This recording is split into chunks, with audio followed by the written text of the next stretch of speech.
This podcast is sponsored by Talkspace. You know when you're really stressed or not feeling so great about your life or about yourself? Talking to someone who understands can really help. But who is that person? How do you find them? Where do you even start? Talkspace. Talkspace makes it easy to get the support you need. With Talkspace, you can go online, answer a few questions about your preferences, and be matched with a therapist. And because you'll meet your therapist online, you don't have to take time off work or arrange childcare. You'll meet on your schedule, wherever you feel most at ease. If you're depressed, stressed, struggling with a relationship, or if you want some counseling for you and your partner, or just need a little extra one-on-one support, Talkspace is here for you. Plus, Talkspace works with most major insurers, and most insured members have a $0 copay. No insurance? No problem. Now get $80 off of your first month with promo code SPACE80 when you go to Talkspace.com. Match with a licensed therapist today at Talkspace.com. Save $80 with code SPACE80 at Talkspace.com. Hello to everybody who had to get back up and keep on going. It's Beautiful Anonymous. 1 hour, one phone call, no names, no holds barred. I'd rather go one-on-one. I think it'll be more fun, and I'll get to know you, and you'll get to know me. Hi, everybody. Chris Gethard here. If you don't like an intro, I get it. I'm begging you, though. The info on tickets for our live taping of episode 500 are in there. Go check that out. Come out to the show if you're anywhere near Jersey. See you there. If you don't want the intro, skip like 6.5 minutes ahead. That'll put you right towards the end of the intro and the beginning of the call. Thanks so much. Hi, everybody. Chris Gethard here. Welcome to Beautiful Anonymous. As I've been saying lately, the show where we look at the human condition one anonymous phone call at a time. I feel so lucky and so grateful to be talking to you. The big thing to push is that if you are in the New York tri-state area on the 17th, get your butt to Atlantic Highlands, New Jersey. We're taping episode 500. It is go time. I've been thinking a lot about it. And Andrea, I haven't even cleared this with you. I want to go ahead and do a raffle. If you attend the show, anyone there can enter for a chance to just be on the show. I'm going to go ahead and say that. I've actually also been thinking too, I want to use the 500 questions to get, not the 500 questions, the questions from the paywall content to get to know our crowd. I want to have fun. I want to make it a party. I want to hang out in one of the best small towns on the whole Jersey Shore with a couple hundred people as I think about episode 500 of Beautiful Anonymous. You can hear it right now. My voice is out from a long week. I've been traveling a bunch lately. I've been doing shows, taping phone calls. And I sit here, and that's almost what I do. Professionally, I just blow my voice out for the sake of conversations. And man, am I lucky to do it. A couple things to mention. If you haven't signed up at beautifulanonymous.com, it's the best way to support the show. $5 a month or $10 a month. You get all sorts of stuff. I think the most important being ad-free episodes. You also get extra time with each caller. And go to beautifulanonymous.com to see what else you get at the upper tier. But it's all good stuff. I mentioned recently that we're going to do an issue 2 of the magazine. The submissions for that are open. Haven't decided when we're going to close them, but you can send anything you want to my P.O. box. That can be, last time people sent poems, random photos, weird recipes, unexplained stuff that I'm still not sure what it was. But you can send whatever you want to be included in Beautiful Anonymous, the magazine, issue 2, to Chris Gethard, P.O. Box 972, New Vernon, New Jersey, 07976. That's P.O. Box 972, New Vernon, New Jersey, 07976. I'm so excited for the episode 500 taping, but this is episode 499. So let's talk about that. I also will say this, we are committed firmly to it. Whatever that live call that comes in is, you're going to be hearing it a few days later. Because A, we have no backup episodes right now. They have been tapped. Andrea and I have both been traveling a lot. We are flying by the seat of our pants anyway, but we always committed to this idea. I love the idea that on Friday we'll tape a call. If the call is great, it goes out on Tuesday. If the call is a disaster, goes out on Tuesday. There are times, there was one live show in particular I can think of where we walked away and went, well, luckily we don't need to put it out. This one, we need to put it out. That call, I'll pull back the curtain a little bit. It was at a podcasting festival in New York that Earwolf threw. They took a huge swing. There were not that many people, at least at my taping. And years later, 2 people approached me. They were like, we were the callers on the line for that. We're so happy you didn't release it. We could feel ourselves not doing great. And I said, no, that was on me. It was not on you. But yeah, we didn't release it. This one, whatever happens Friday night in Atlantic Highlands, New Jersey, baby, you go ahead, you release it, you let the people see the truth, pull back the curtain, punchup.live/Chris Gethard for tickets. Ticket sales, as of this recording, not great, not ideal, enough that we're going to have a great show, but not enough that it's going to feel like the party I want it to feel like. So again, if you're in New York, Atlantic Highlands, it's like an hour drive. Come up from Philly, it's like an hour drive. It's just north of Asbury Park. You come, you hang out for the day. I'm going to be down there eating, getting some food, hanging out, shaking hands. We're going to have a new t-shirt for sale. If you didn't get a copy of the magazine, I'll bring some extras. I'll sell those to you. It'll be fun. And if you're a Touchstone subscriber, there's going to be a big discount on that t-shirt. Maybe if you're a $5 subscriber as well, the Rotary level, but definitely the Touchstone. I'm still figuring it out. Haven't gotten the t-shirts yet, so I don't know the exact basically costs I need to cover. Anyway, this week's episode, number 499, people are going to flip out. They're going to flip out. It's kind of an episode, I would say, that has 2 major parts. The first part very, very directly leads to the second part.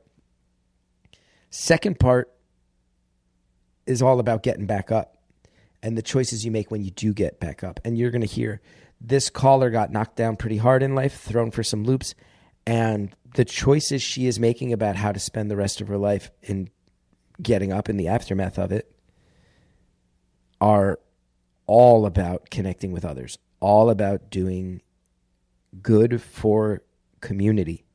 It's really badass. It's really inspiring. The first half of the call is tough. I'm not going to lie. There was a stretch where the caller got choked up, a couple times where I really paused in my tracks. It involves adoption. And we say this pretty early in the course of the call, so it's not that much of a spoiler.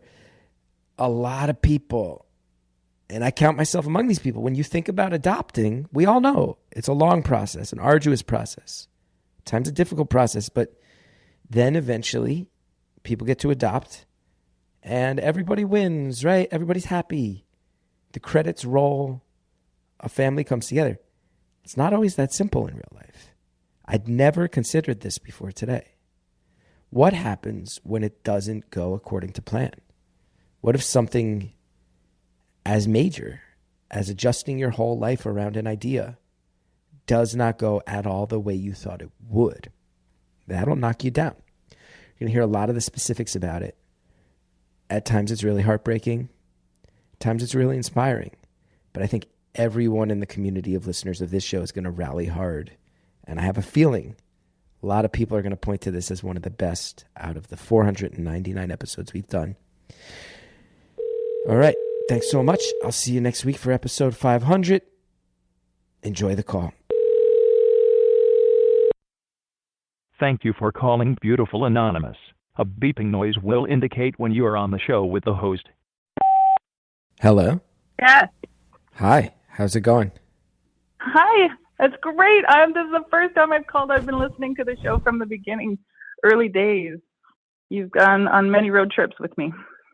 Well, I'm so glad. Thanks so much for allowing me to invade your space during road trips. That's what I'm here for.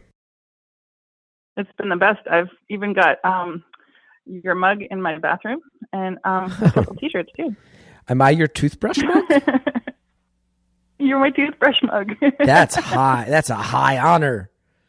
The toothbrush mug. Right? That disgusting toothbrush mug that you never ever want to look inside at the bottom of. That's us. That's a beautiful and honest I clean mug. it regularly. You do clean it regularly. Yeah. That mug gets gross I fast do. though. Yeah.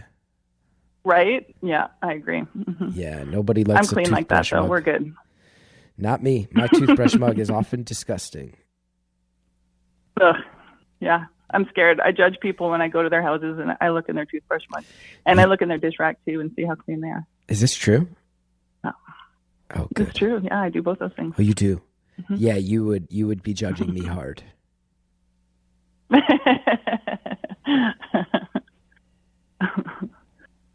How's your day going? Not good. I'm not going to lie. I never lie about it. It's not good. It's been a bad day, and I'm not feeling good. That being said, this is the best part of my day so far, hands down, without question. So I'm psyched to be doing this so I can escape the truly infuriating day I've been having. Thank you for asking. How are you? Oh, I'm good. Yeah, I've had a couple of rough nights. I have a really old dog, and something went wrong with her digestive tract, and she has had a bout of diarrhea, and she's been up multiple times a night for 3 nights in a row. But we did get some sleep last night, so I think we're on the mend. Does she make it outside, or are we talking you're cleaning up diarrhea at 3:15 in the morning? No, we made it outside. Yeah, we made it outside every time, which one time, last time this happened, we did not make it outside, and she pooped in the hallway, which was really gross. But this time, every time it happened, we did make it outside successfully, but it's not due to lack of grabbing her and running for the door. But yes, so other than that, I am a little sleep deprived, but other than that, I am doing pretty good. And life is pretty good. You said we, so is that you and the dog, or is that you and a partner who's involved in this? That's me and my dog. You and the dog. Just me and my dog. Yeah, no partner. I live by myself. Yeah. Love that. No kids. That's what I was going to talk about, is the kid situation. Okay. What's the kid situation? Well, and I've been listening, like I said, to your show for a long time, and I don't know if I've heard this perspective before. I've heard some, I think, kids that grew up in foster care, and I've heard some mom stories, and I know you're a dad and loving it. I went through something that has brought me to where I am today, which is I tried to adopt.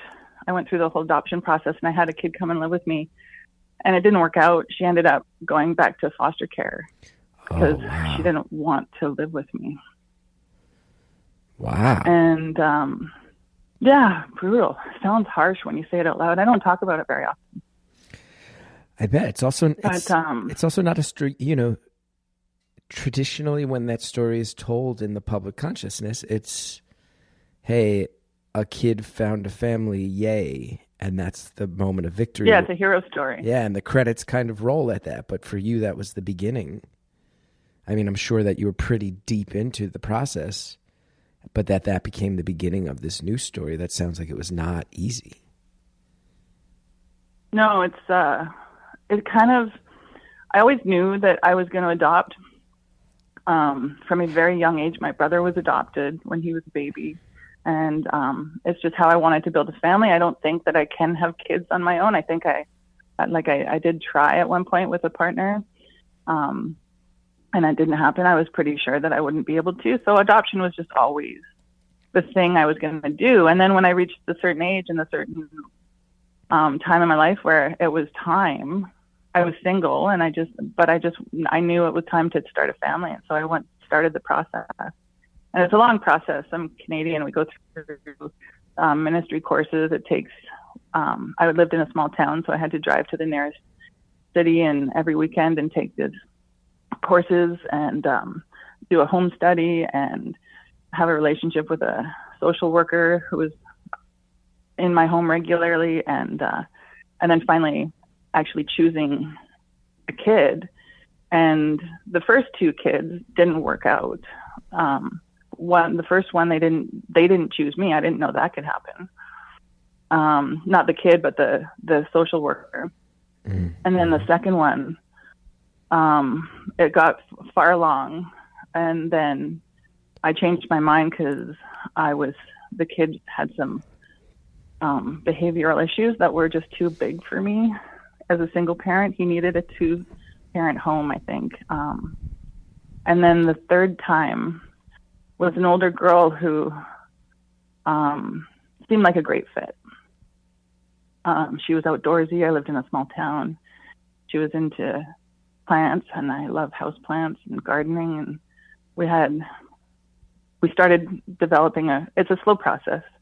You start getting to know each other, and then I went to her town, and I'd stay in a hotel, and we'd do activities for the day, and then I'd go home.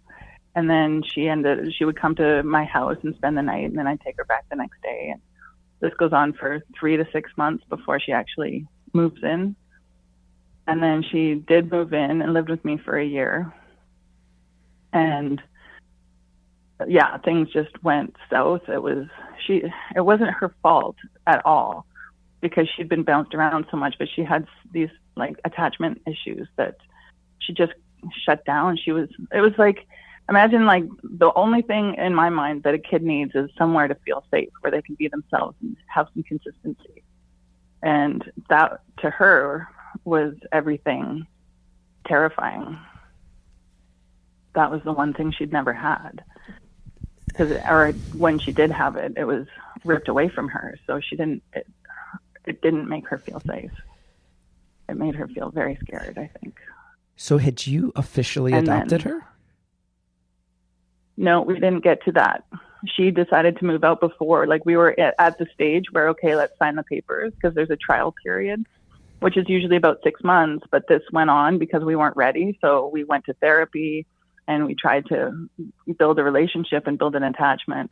And so usually after 6 months, you can sign the adoption papers. So we agreed to continue with the process, but not sign the papers. And then before signing the papers, she decided to go back to her foster family. Wow. After a year, that's so long. I thought you were going to say it was a couple weeks, a couple days even. No. A year. Yeah, I know. This whole process, beginning to end, was like 5 years of my time, 5 years of my planning, 5 years of me looking. Like, she came into my community. I live in a small town. She knew everybody. She knew, like, people would see us at the grocery store. Like, I was like doing this thing that everybody in this town knew that I was doing.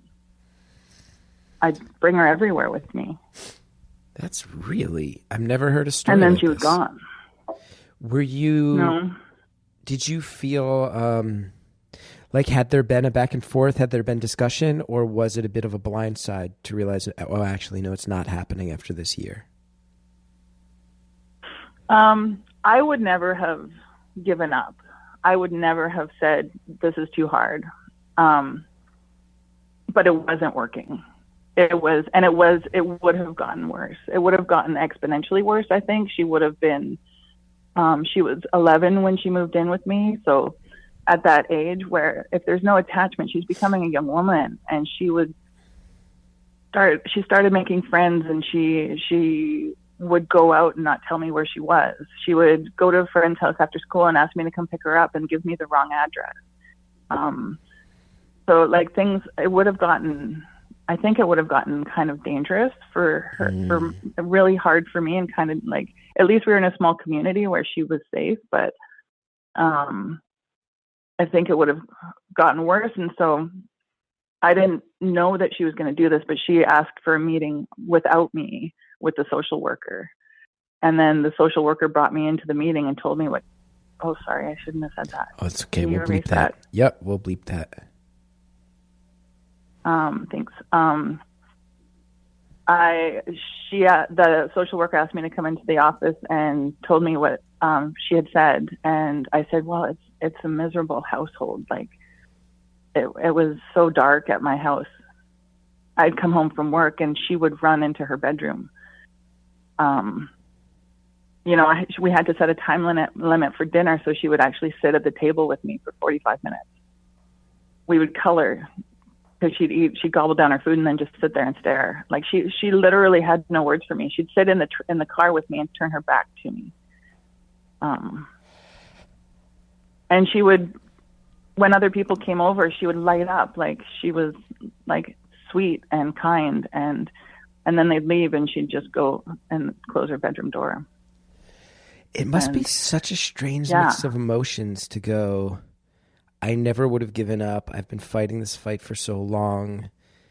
I know, my my brother adopted his son, so I know it takes years sometimes. And yeah. How old was he when you adopted? How old was the boy? he was newborn, which is very different. Yeah, it is different. I want to talk about that, but it's expensive. Oh yeah, and also people don't talk about. You have to have everything, all the paperwork turned in. You have to have your house ready to accommodate a child. You have to have all the equipment you need for the age group you're adopting, and sometimes that means that you might have a bunch of stuff sitting around your house reminding you that this hasn't happened yet. Like the mental and emotional side of adopting, let alone the financial side, let alone the time that is put in oftentimes for years before adoption happens. It's kind of an unspoken, and I'm not sure if it's because societally we feel uncomfortable or awkward about it, but it is not a simple process. It is not an easy process. It is an expensive process. And I sit here and I go, it's hearing the story you described, it must be such a strange mix of emotions of the heartbreak that you fought so hard and this is not happening. But it also sounds like understanding that it wasn't working out and that the kid's instinct, I don't want to say was correct because who knows where it comes from and you would have fought the good fight, but to go, I understand this child's logic. Also, this is heartbreaking. That's a really unique mix of emotions, I would imagine. It's a mind warp for sure. And like, you don't, like, there's a sense of relief when she moved out, but at the same, because it was over. But then, and it's not just, oh, it didn't work out with her, why don't you try again? I was petrified. Like, yeah, I bet. The secondary trauma that occurred to my brain, like I absorbed her darkness. There's no way you couldn't. And I'm sorry that she had that darkness. We don't know. She'd been bounced around a lot, and she has to deal with her darkness and on her terms in her time. And I wish I could have been there to help her feel safe, but I couldn't. It just was like, I don't know how to, it was just not something I knew how to do. Like nothing I did worked, I tried leaving her alone. I tried pulling her into me. I tried doing things like we had a really amazing therapist and I tried, and there's just like nowhere for me to go with it. So, but then I didn't just lose her. I lost the gumption to ever try again. So it was parenthood for me. That was it. I wasn't going to be a mom. And that changed my whole life. I imagine. I mean, to think that you firmly believed in the idea of parenting and being a mother, and then to go, it seems like the extent of my mothering is going to be one very intense, and I say this in a way that is not meant to be judgmental, but just the fact of the matter of like a very intense kind of strange year of your life and this kid's life too. Mm-hmm. That's really wild. I'm so sorry. I understand why you're getting emotional. And I imagine, as you keep saying too, there's all kinds of dots that will remain unconnected about, man, sounds like this kid didn't have an easy path before they even met you. No, God, no. Not at all. Awful. Just, yeah. Yeah. And then, and I designed my life around it, right? Like I bought a house with extra bedrooms and a rec room downstairs. I had a business, and I managed to design my schedule so it was super flexible, and I could drive whatever kid I ended up with, I could drive them to school, and I could be at their events. And I had a community around me that supported me, and all these things that leaned into being a parent. And then when it didn't work out, and I knew that I didn't want to try again, everything had to change. And I couldn't I had a restaurant for 12 years. It was a sweet little business, but I sold it. I sold my house. I moved back to the city. I'd been in that small town for over 20 years. So my friends were my family. And I just couldn't be there anymore. I lost interest in everything. So then, and I'm 50 now. I'm just turning 50 in my next birthday. So I'm doing this midlife career change. I went back to school and I took a social work program. And I just graduated in the spring, and I just got a job with a nonprofit that I'll be starting next week. Oh, congrats. And I'll be working with people with varying degrees of ability find employment. And so that's like at my business, I hired people with all different levels of ability. So because of that whole experience, my entire, like it was the impetus for this incredible life change, which is crazy and been really hard and interesting at the same time. Well, I'm going to say something kind of a little schmaltzy, if that's okay, but I think it's really warranted. Like I think there's a few things that come to mind. One is a phrase that I'm sure is going to make your eyes roll so hard that they fall completely out of your head. And I know it as I say it, but it's popping into my head, this idea that everything happens for a reason, which again, try not to get too furious. It's so trite to say, but I do sit here and I go, to hear that your pivot, to hear you say, I had enough near misses with this style of parenting. I can't do it anymore. I'm not emotionally capable. And to hear you rearranged your entire life, your living situation, your business, it fundamentally altered the DNA of how you moved forward through the rest of your life. I go, that's 100%. jarring and hard to let and I don't know if my friends really realize that, or my family. I don't know if people get how much that experience led to this epic change. I do have to say, hearing that, and I don't know, hearing what you're doing now, I go, you're helping people of varying levels of abilities, whether that's cognitive abilities, physical abilities. You're helping them get jobs. And I sit here and I go, you are someone who clearly is destined to be a helper. You are someone who wants to help build a stronger safety net for vulnerable people. And there is a part of me that goes, totally. It's sad. It sounds like it was brutal. My heart bleeds for the kid. I've never considered, like I said, so many of us hear adoption, and the whole idea is like, get these vulnerable kids to households where they will be safe and have a happy life. End of story. And we don't need to think about that anymore. And then you go, well, what about the ones that don't work out? We don't really consider that and talk about it. You're being vulnerable and sharing it. And I also sit here and I go, while it is not parenting, and while it is not the life you envision for yourself, and while I don't wish the level of, kind of like the emotional earthquake that opened up from this sort of unexpected fault line rupturing in your life, I do sit here and go, and you're turning 50, which in one level, I know I'm 45, and I sit here and go, man, I'm so much older than I used to be, but 50, you still got a lot of time on earth left, and your potential to help people is going to extend to so many people.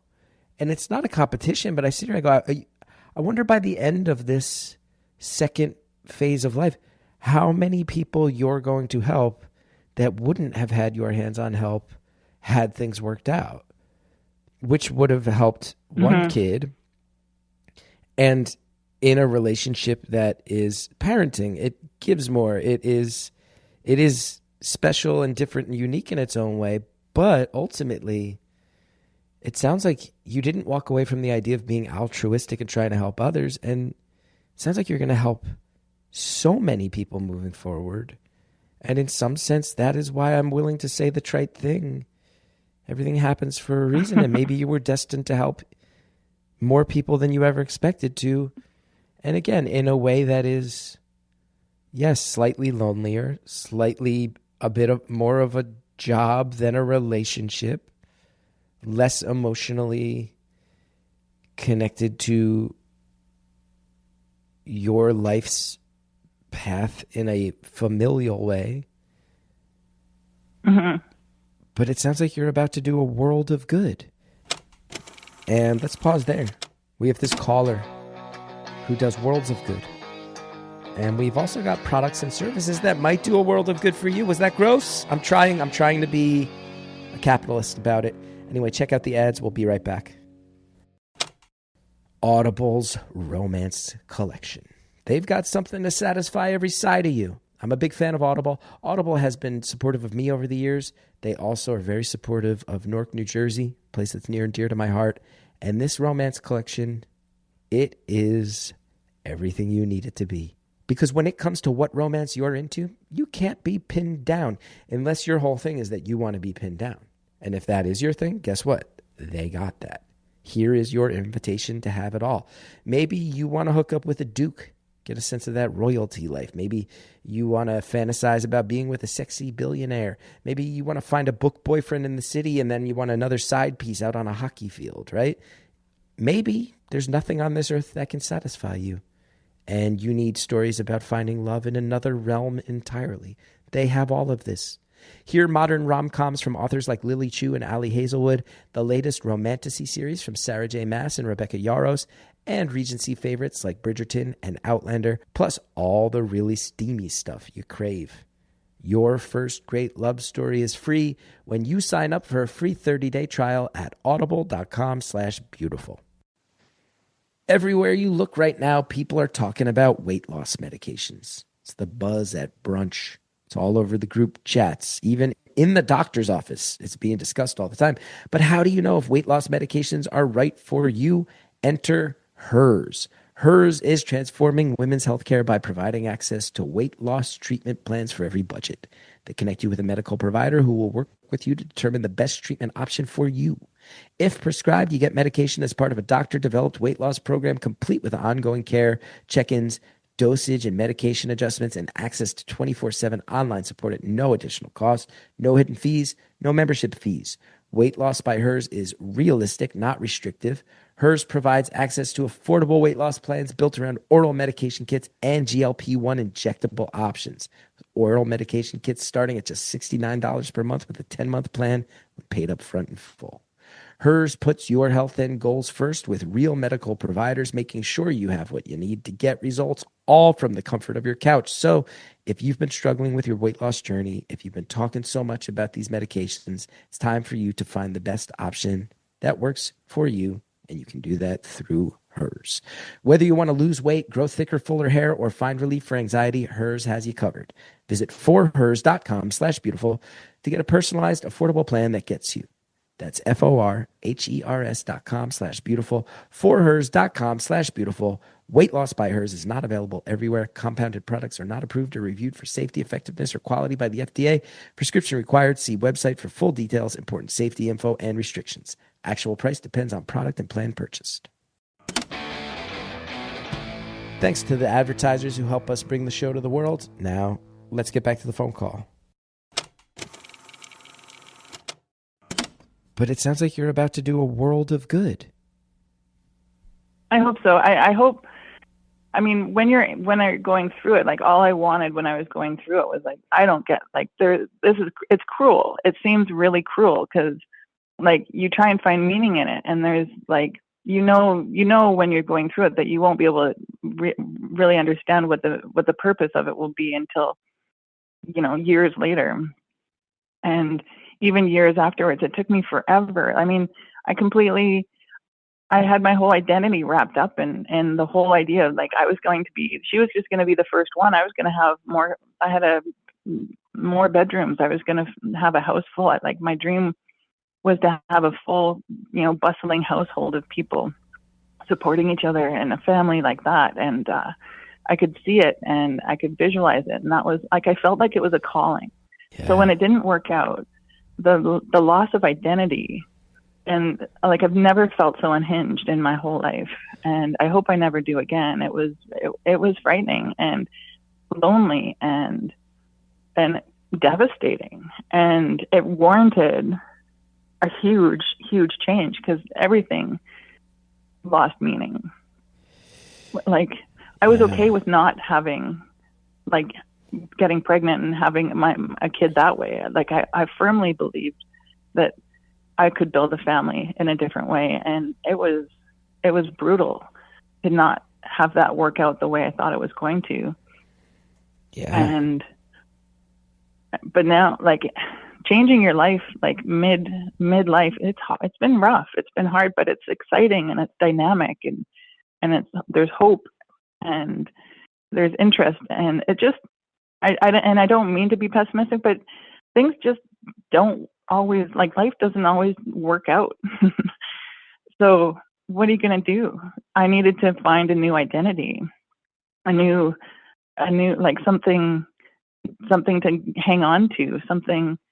And so learning, I just needed to go back to school, and that was an adventure, because I dropped out of college. And oh, wow. At I went to college right after I graduated from high school, and had a miserable experience, not dissimilar to your experience. Like, I just couldn't learn. I'm dyslexic and failed everything I took. And so the idea of going back to school was terrifying. And I did it, and I did it with honors. Hell yeah, you did. I want to say too, I want to hear a lot more about that process, and I think I want to hear more about it, but I just want to also say there's something worth speaking about, and I want to be really careful, but I also want to be really blunt. I sit here, I go, many people, when they sign up for adoption, they want a newborn. They want a baby. Mm-hmm. And I think societally, that is a problem. And there are older kids that wind up stuck in the foster care system, or kids who fall through the cracks, kids who never feel like they have a sense of belonging in any place, a sense of family. It's very sad. I also sit here, I go, some people I think just want the experience of raising a newborn. A lot of people sign up for adoption after fertility struggles of their own. I'm generalizing. This is not always, but I think that's common. But then you also hear your story and go, you tried to adopt an 11-year-old, which is giving, and which society says we need more people to take this chance to help these kids. They are particularly vulnerable past a certain age group. And then you live an experience. We go, well, what if the 11-year-old is old enough to go, I don't like this situation. And the 11-year-old has already built up enough defense mechanisms through their prior experience that you, as that adoptive parent, can't figure out how to break through the walls that this kid has built, I am certain, out of necessity. Totally. And you sit there and go, it's such a weird, I've never ever considered like a weird, any sense of rejection obviously stings, but to have an 11-year-old turn around and go like, I don't like this house. It's too dark. And I'm not sure that my vibe with this lady is a good fit. I need to get the heck out of here. What a strange and unique and particular form of rejection. It's not what you expect. It's so not what you expect. And I had no doubt that I was moving forward with this life that I wanted, and I worked so hard for, and I designed everything. I made all the choices to make it happen. I did not expect it not to work out. I had no idea that was even a possibility. I just thought it would work out. It's traumatizing for you, and again, reflects, I've never met the kid, but it also reflects like, oh man, the poor kid. And you. I know.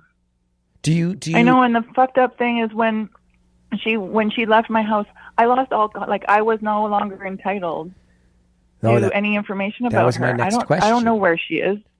Yeah, gone. Nothing. No information. I'm not entitled to any information. I was supposed to be this kid's mom. Yeah. I was supposed to be her family, and she decides to not live with me, and it's just like a black hole. Like, I am no longer privileged to know anything about her. No updates, I had an idea that she went back to the foster home she was in before she came to my house, but after that, and now she's out in the world, and God, is she equipped? And there's so many, if I had just chosen another kid, I would still be in that town, running that business, doing that thing with another kid. And so many possibilities. your imagination just goes crazy. If I had fought harder, should I have fought harder to keep her in my house, and should I have just toughed it out and been more like, it was just, I don't know if I did the right thing. I'll never know if I did the right thing. I'll never know if she's okay. I assume she's probably not okay. Like, she wanted she wanted to be with me. She wanted to love me. I found in her bedroom, her room was such a mess. It was, apparently that's a trauma thing, but her room was a disaster. So I'd go in there and just collect garbage, basically. And I found this package that was wrapped up in this pretty yellow apron, and it was wrapped up with a bow, and I looked at it and I was like, I wonder what that is. And it was, and then my birthday came along, and she had gotten a friend of mine to take her shopping because she wanted to get me a birthday present. And my friend thought maybe a cookbook, and so she got me this cookbook, and she wrapped it in this pretty thing. And then when she gave it to me, it wasn't wrapped anymore. It was in a black plastic garbage bag, and she just handed it to me. Like, she tried for a minute and then changed her mind. It wasn't safe, to show that she cared about me.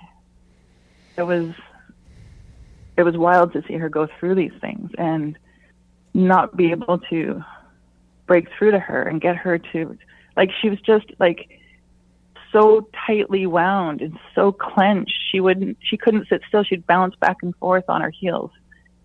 She walked on her tippy toes. She was so tightly wound. That kid went through some stuff. How long ago did this all go down? Before COVID. I think it was 2018, somewhere around there. So a while ago now. I know it's like you're going to wonder forever how she turned out. Obviously, you wouldn't be the type of person so invested in trying to adopt if you weren't also the type of person that was going to sit and wonder about that. But I'm sure you've also considered that, there are many scenarios where maybe she doesn't turn out okay. There are other scenarios where maybe in a few years when this kid's, 18, 19, 20, 25 years old, that you get a letter or an email or a call one day, and this kid turns around and goes, that was the most stable year of my life, and I wish that I had been able to make it last longer, but my head was at where it was at, and thank you so much for giving me that year. That is a possibility down the line too. It is, yeah. Yeah, it totally is. And she's a survivor, so I'm sure I don't know if she'll thrive, but I know, like, she's smart. Like, through all that, she was getting good grades at school. Like, how is that even possible? I never understood that. She was getting good grades. So that, like, she's a smart kid, and I'm sure she'll go to college, and I'm sure I just think she'll have a hard time connecting emotionally with people. I think that's where the problem will lie. I'm sure. Is like getting deep with people and having authentic relationships. It is really beautiful and really heartbreaking to hear how much you still care. Yeah, of course. You still really care. So, yeah, absolutely. What's it like to show up in your late 40s in college classes with a bunch of 20-year-olds? Especially when you did not particularly enjoy college. No, it was terrifying. But I think I might have been the oldest in the program, but there were other people that were older. There were some kids out of high school in there, which was humbling. But the difference was that I got way more out of the program than the kids out of high school that were on their phones and not paying attention and barely showing up. Yeah. I definitely was in the right place, in the right mindset in my life to go back to school and learn that kind of stuff. It was perfect. It was all a lot. It was a lot about, it was a lot about attachment and a lot about behavioral issues and a lot about family dynamics and all that kind of. So it was kind of like a 2-year therapy session for me and helping me understand. I have no blame for the young woman that lived with me. Like, I learned all the, like, what her responses meant and how her chemistry was altered from her upbringing and the kinds of things that she went through. I know so much more now because of this program that I took, why she reacted the way that she did, that it really helped put it to rest for me in a lot of ways. So that but yeah, I mean, it's definitely true when they say like, go to school for something you're interested in, because it's not even like learning. It's just fun. It's stuff that I was always interested in. So it wasn't, it was challenging writing papers, but you know what? And at least at this school that I went to, there's free tutors. Like, they want to see you succeed. Mm-hmm. So if you're not sure about how to write a paper, go to the tutor and they'll tell you exactly how to write a paper. And that was what saved me, is that I reached out for help and got some extra guidance that way. So I could feel confident in it. Yeah, that was the lifesaver for me. And was it 3 years? 2. 2-year I program? did it in 3 years, actually. Because I wanted to start slowly, because I wasn't sure if I could even do it. So I took all of the electives for the program before the program actually started. Just to see how I would do. So I took some introductory psychology and health courses before the program started to see. And that's when I got the tutor and learned how to write a proper paper in a proper sentence and use the computer, use all the programs on the computer that help. Like, it's all on computer. You have to submit all your papers online and stuff now, which is just so much different than when I went to school in the 90s. So I got to learn all that before the actual program started, which was helpful. I am very inspired by the way you reacted to everything. Very inspired. Thanks. I really mean it. You've been through a similar, you're life changing all the time. I've had a couple major pivots. This is true. And I've had a couple things that have thrown me for real loops. I don't think that's over. I think there's more pivots and loops coming, sadly enough. But I will say, yeah,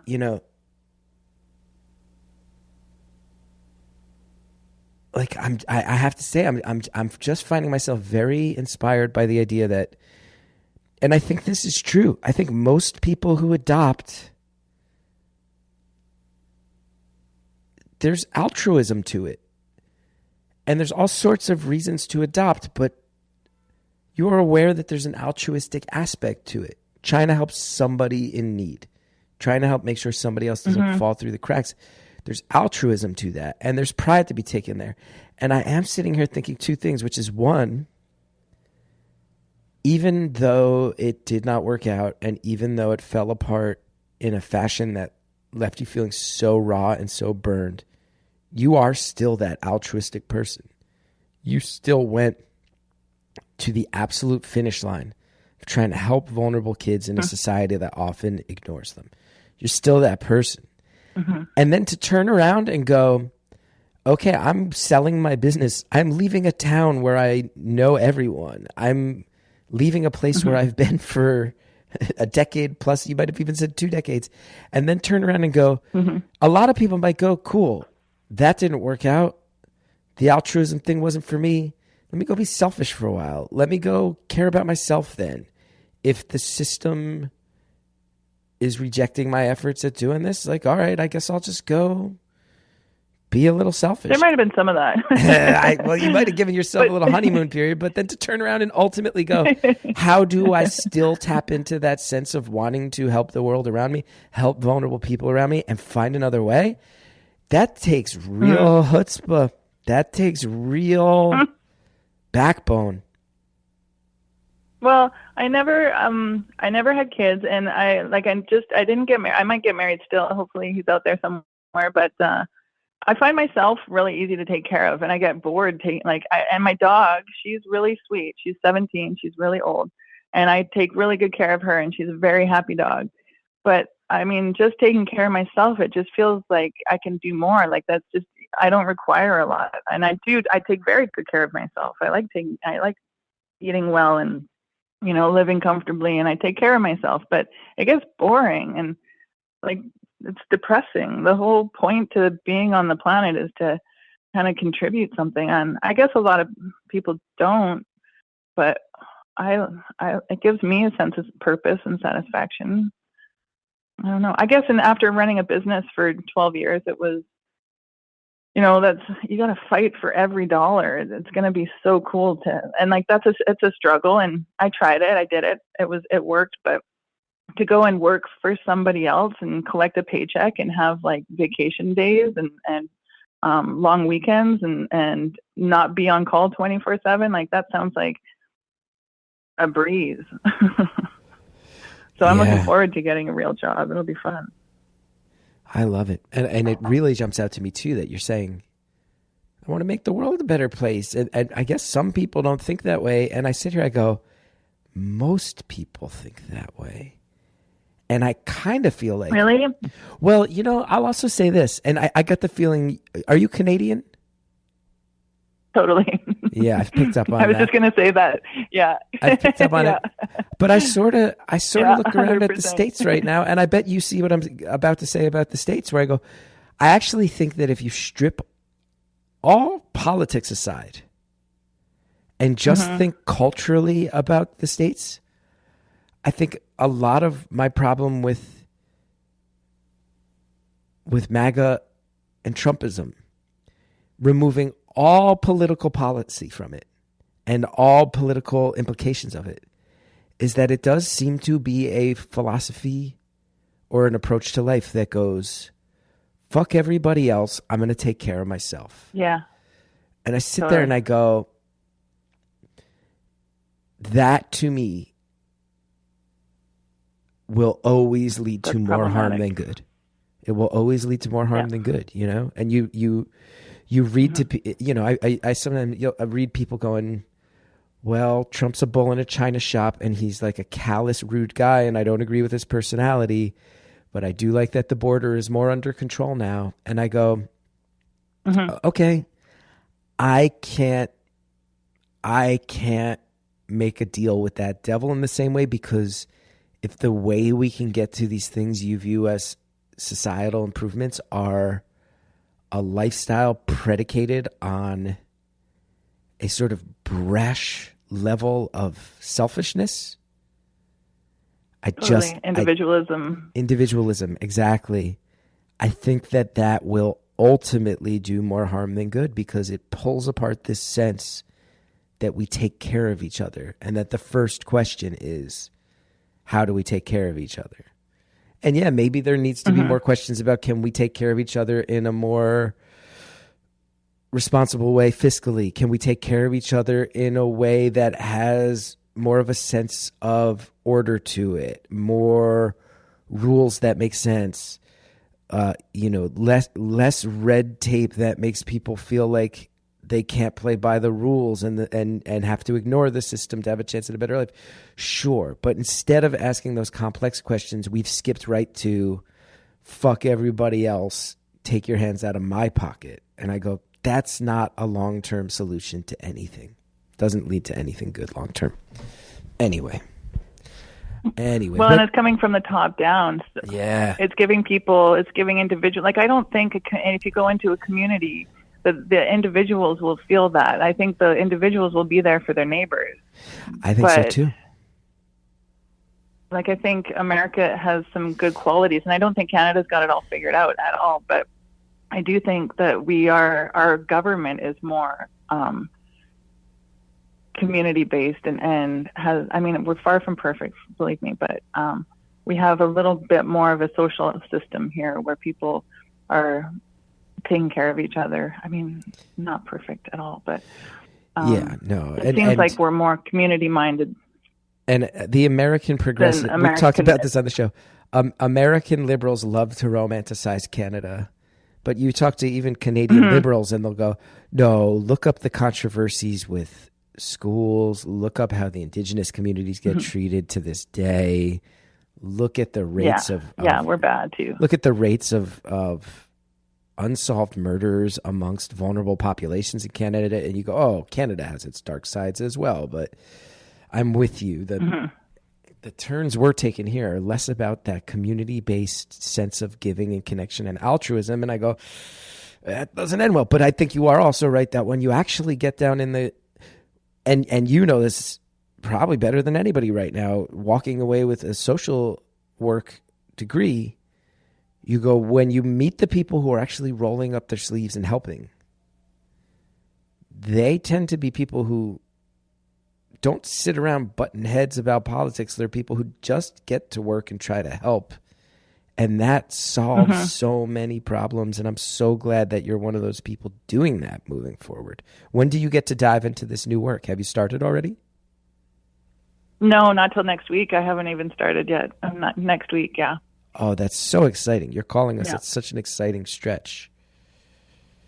I'm nervous, but it'll be good. I've never had a full-time office job before. I bet. I've always been in kitchens. And how hands-on do you get to be with a caseload of like, cool, here's the files on this dozen people and they all need employment and you're the person that's going to start making the phone calls or recommending job tracks? How hands-on do you get to be? We're going to pause. We've got ads, but we've got more phone call, and it is great. Stick around. We'll be right back.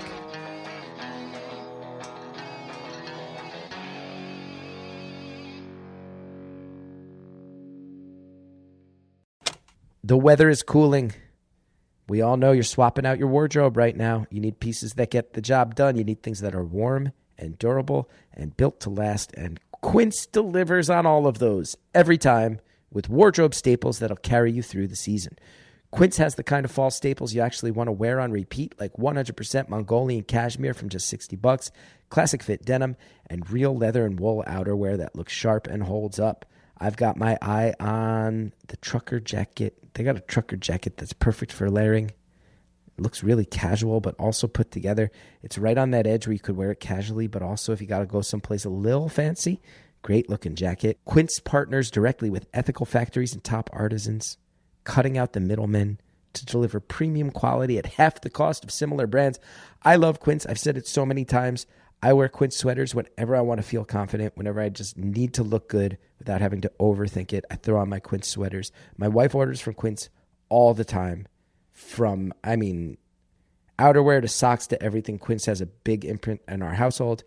Layer up this fall with pieces that feel as good as they look. Go to quince.com/beautiful for free shipping on your order and 365-day returns. Now available in Canada too. That's QUINCE.com/beautiful. Free shipping, 365-day returns, quince.com/beautiful.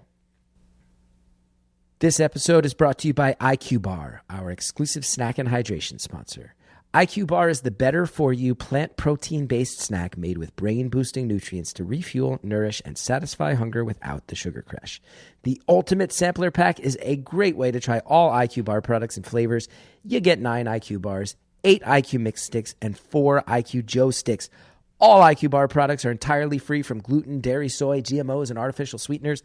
All IQBAR products are packed with clean, delicious ingredients that keep you physically and mentally fit, like magnesium, lion's mane, adaptogens, and more. IQBAR's plant and protein bars, they are the smarter snack choice. They've got a lot of fiber. They've got a lot less sugar and carbs than the alternatives. IQBAR and all of their products are legitimately great. It's not just me saying it. It's over 20,000 5-star reviews and counting. More people than ever are fueling their busy lifestyles with IQBAR's brain and body boosting bars, hydration mixes, and mushroom coffees. Their ultimate sampler pack includes all 3. I love IQBAR products. You have heard my allegiance to them grow over the years here on Beautiful Anonymous. The IQBAR I generally have in my bag at all times. Many mornings, that's what I have for breakfast. I always have a few in my bag because they're small, they're compact, and if I find myself in transit realizing, man, I didn't even get a chance to slow down and eat today, there's nothing better that hits the spot than an IQBAR. IQ Mix is a game changer. I've become a legit weird level super fan. I love the fact that they started putting out the half iced tea, half lemonade flavor was like news. That was like important news in my household. And I've said it so many times. You will not find a bigger fan of IQ Joe than my wife, Hallie Bullitt. She legitimately loves those coffee sticks so much, and you will too. And right now, IQBAR is offering our special podcast listeners 20% off all IQBAR products, including the sampler pack, plus free shipping. To get your 20% off, text BEAUTIFUL to 64,000. Text BEAUTIFUL to 64000. That's BEAUTIFUL to 64,000. Message and data rates may apply. See term for details. Thanks again to our advertisers. Now let's finish this phone call.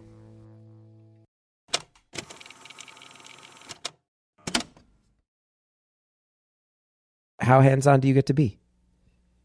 100%. And I'll be working with employers and helping teach them how to create more inclusive work environments, and learning about different, visually impaired people and what kind of work is best suited for them. And even simple, I had a person working for me in my business that had ADHD, and all we had to do was turn the music down a bit when he was working to help him and give him, a plan for his day, so he could come in and gain confidence. And these simple little things that you can do to make it more inclusive, so people feel comfortable in their work environment. And the amount of confidence that you get. I watched this person with ADHD go from a really quiet kind of just showing up to one of my most dedicated employees, because we made accommodations for him, and it turned into a situation where he was absolutely thriving and building confidence. And he still works in kitchens. And he was a kid when he started for me. He's a young man now, supporting himself and paying his own rent.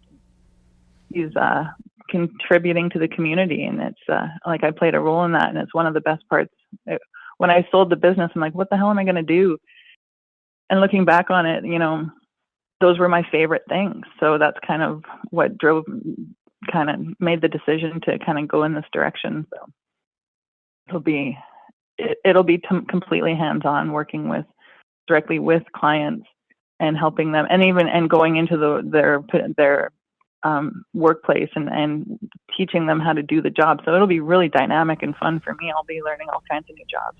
I love it. I think, yeah. I know Andrea and I, in the work with my, Laughing Together at my nonprofit, one of the things I did for them was we did a series of interviews about different people who are basically different people making choices in life to help crack open conversations around mental health. And one place that we spoke to was a place in Connecticut, if I remember right, called the Prospector Theater. And you would love it. Something between I think it was about 70 to 80% of their workforce has some form of disability. Some of those are physical disabilities.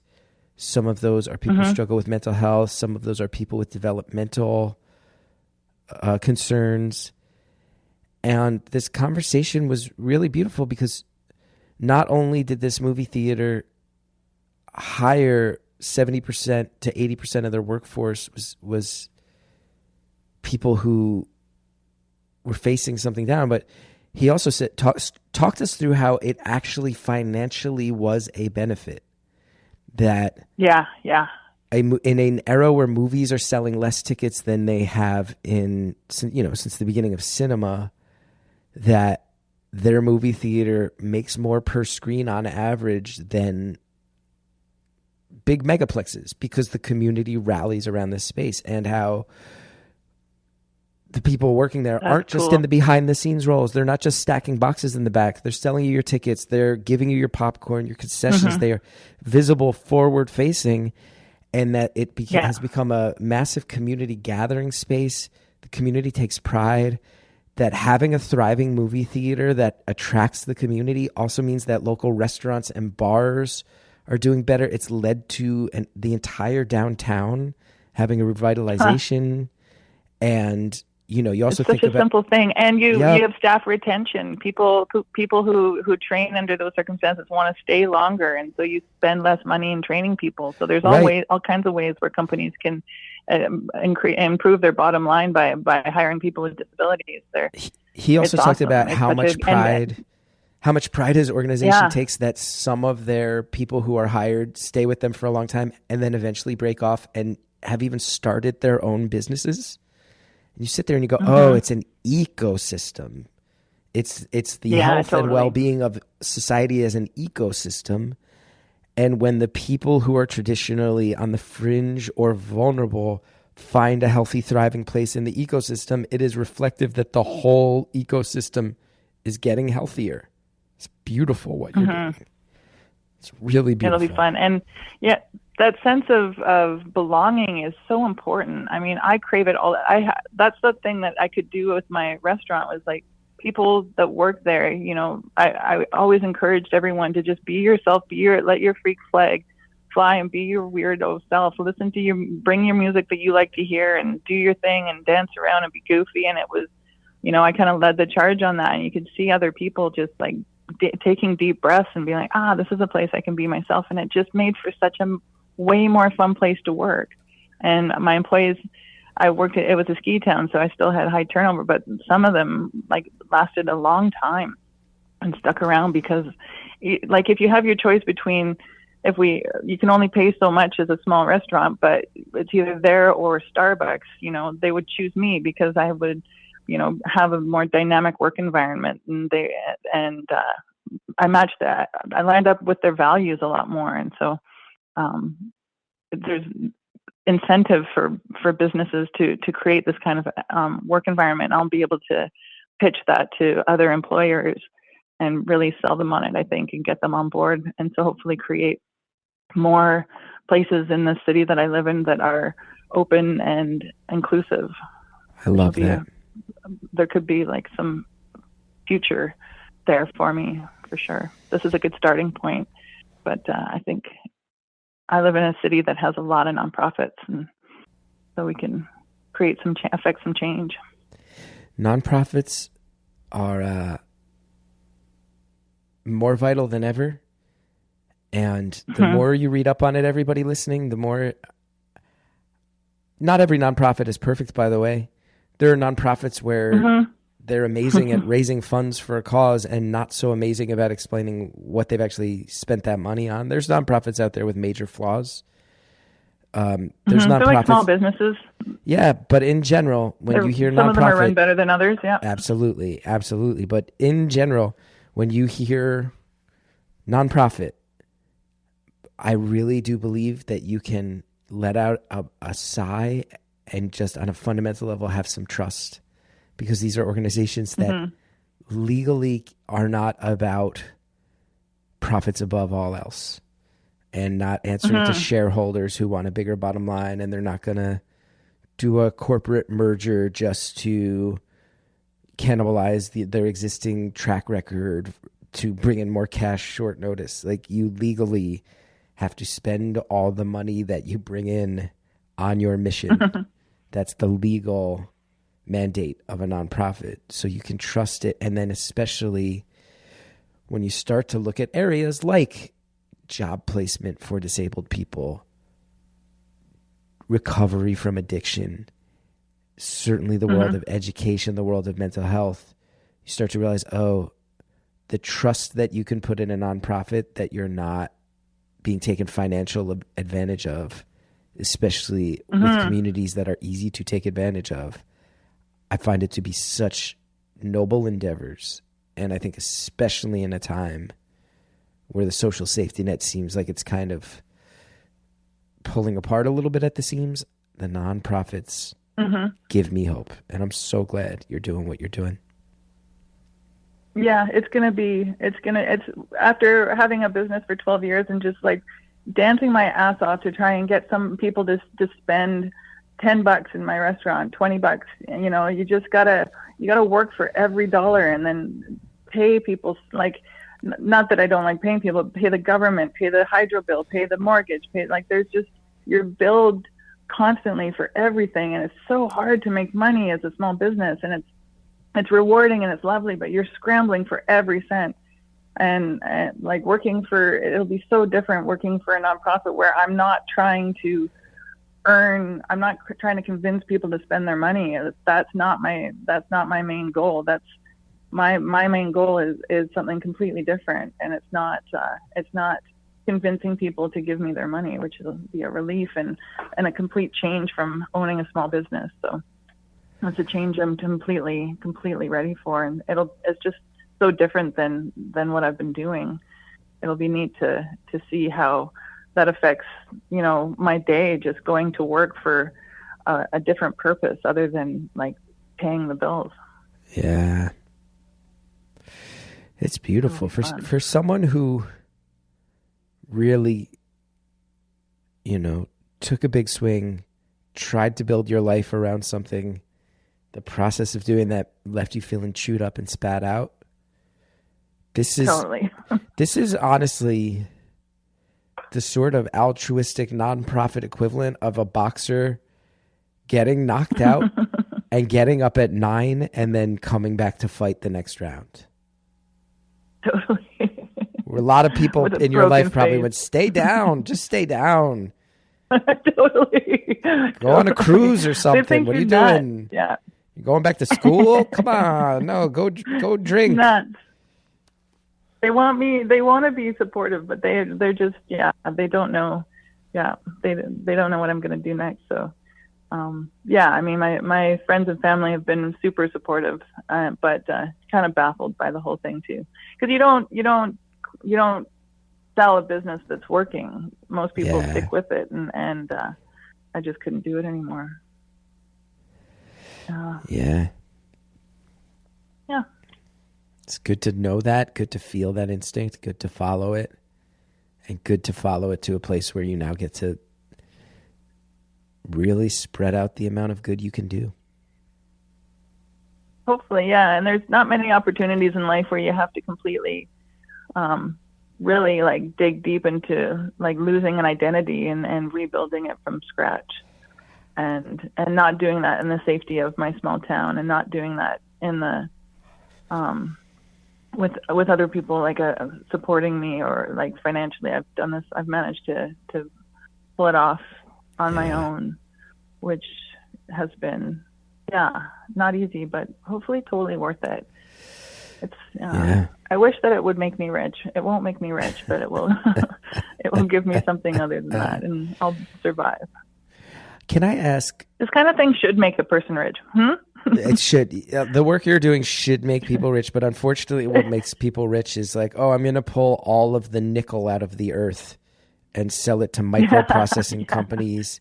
But to get all the nickel out of the earth, I have to poison the land for miles. Anyway, now I'm not going to lie. My friend and I have conversations about selling pictures of our feet for money. I heard you could make a good living doing that. Oh, feet pics? I bet you could clean up.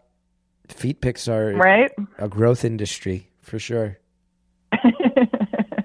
Feet pics are a gross. How hard could that be? And growth industry. When things were at their, when you had taken it on the chin the hardest, when your head is spinning, when you're going, man, I've invested years of my life into trying to make this happen, a full year of my life thinking it was happening. Now it's not happening. I'm going to be scared about how that kid turns out forever. I'm feeling bad about myself in the aftermath of this. Are there any things you look back on, whether it was a song, TV show, could be super simple, anything that you go, here was my comfort food that helped pick me back up. Here's the thing I did or the thing I consumed that helped me just get through some of the darkest days? I don't know. Definitely took comfort in my dog. Animals are amazing companions. And bring levity to every situation, which is like necessary for sure. Probably I read lots of novels, and for escapism, kind of sink my mind into a different story is always good. Nothing specific. I think long walks in nature are my therapy.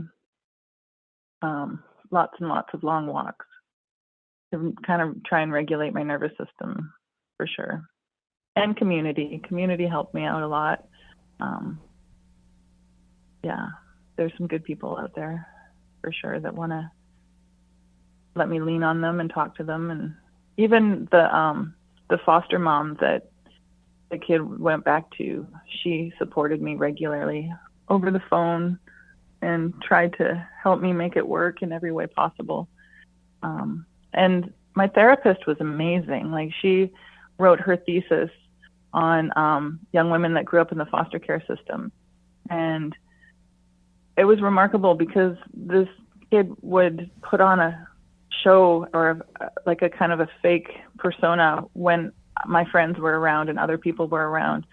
When I brought her to meet my parents, you know, she has this beautiful smile and sparkly personality, and so people were baffled.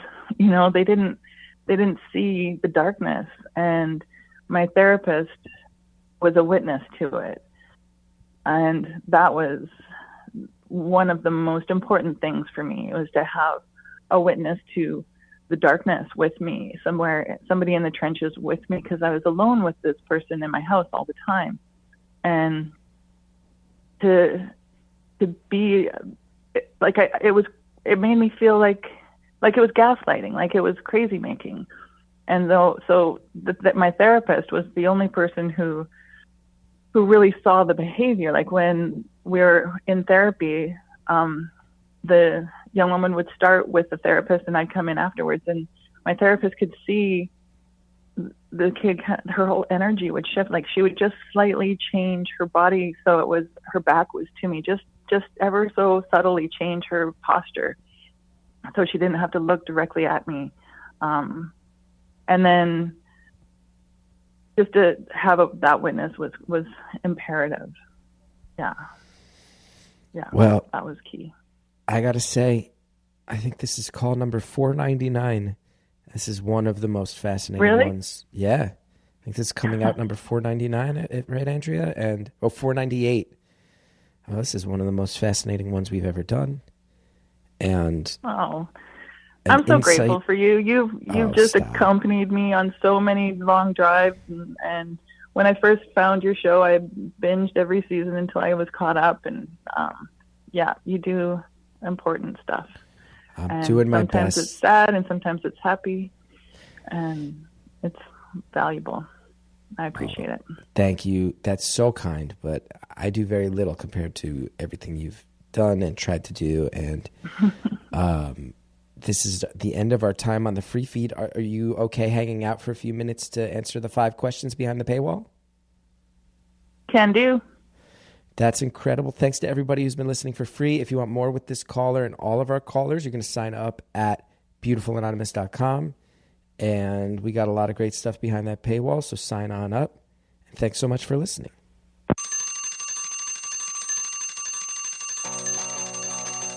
Caller, sincerely, thank you so much for calling, for being vulnerable, for sharing a hard story, but also a very inspiring story in so many ways.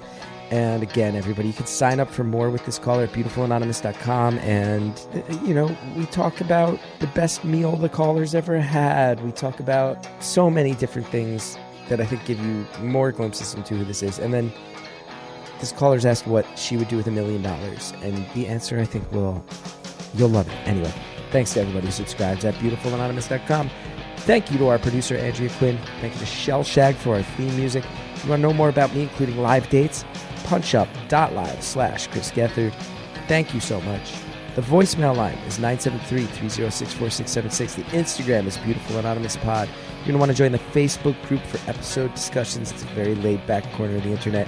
Thanks for listening, everybody. Tell people we exist.